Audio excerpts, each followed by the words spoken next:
कर्नाटकातल्या बेलवाडी किल्ल्यावरती जर गेला तर एक मोठं शिल्प आहे आणि त्या शिल्पावरती छत्रपती शिवाजी महाराज आणि त्याच्या मांडीमध्ये शिवबांच्या मांडीमध्ये एक छोटस बाळ आहे आणि त्या बाळाला दूध भात भरवतानाच ते शिल्प कोरलेलं आहे. म्हणून पराकोटीचा पराक्रम.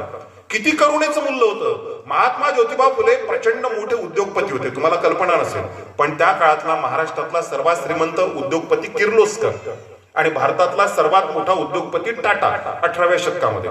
18व्या शतकामध्ये टाटांचा उदय झालेला आहे जगात, भारतात, आणि महाराष्ट्रामध्ये किर्लोस्करांचं कॅपिटल आणि टाटाचं कॅपिटल म्हणजे जेवढं भांडवल होतं तेवढंच भांडवल महात्मा ज्योतिबा फुल्यांकडे होतं. महात्मा ज्योतिबा फुल्यांची कन्स्ट्रक्शन कंपनी होती.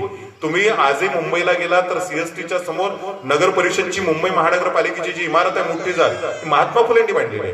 पुण्याला जर तुम्ही गेलात तर मुळा मुठा नदीवरती जो पूल बांधलेला आहे तो महात्मा फुलेंनी बांधलेला आहे. पुण्याची मंडळी 200 वर्ष झाली, बाजार जो आहे पुण्याचा हा महात्मा ज्योतिबा फुलेंनी बांधलाय. महात्मा ज्योतिबा फुलेंकडे एवढे पैसे होते, पण महात्मा ज्योतिबा फुले ज्या दिवशी गेले तिथून काही वर्षानंतर सावित्रीबाई फुले गेल्यात आणि त्यांचा मुलगा यशवंत हा सुद्धा प्लेगच्या रुग्णांची सेवा करता करता ज्यावेळेस मेला. तुम्हाला माहिती आहे, आपल्याला नाही माहिती की या महापुरुषांनी काय संघर्ष केला आपल्याकरता. इतका श्रीमंत असणारा माणूस दुष्काळाच्या काळामध्ये पुण्यामध्ये 2-2 हजार लोकांना महात्मा फुलेंनी रोज जीव घातलं. रोज. महात्मा फुलेंना आणि सावित्रीबाई फुलेंना मुलगा झाला नव्हता. कोणाचा मुलगा दत्तक घेतला? महात्मा ज्योतिबा फुले आणि सावित्रीबाई फुलेंनी घराच्या बाहेर पाळणा.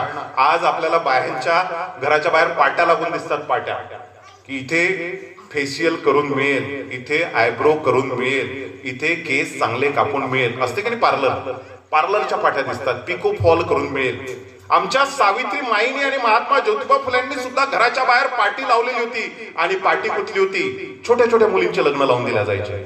नवरा मेला की ती मुलगी तशीच राहायची आणि चुकीचे पाऊल पडले, मुलीची गर्भधारणा झाली तर तिला मारून टाकलं जायचं. सावित्रीबाईंनी महात्मा ज्योतिबा फुलेंनी घराच्या बाहेर पाटी लावली आणि पाळणा ठेवला, पाळणा की मायांनो मावल्यांनो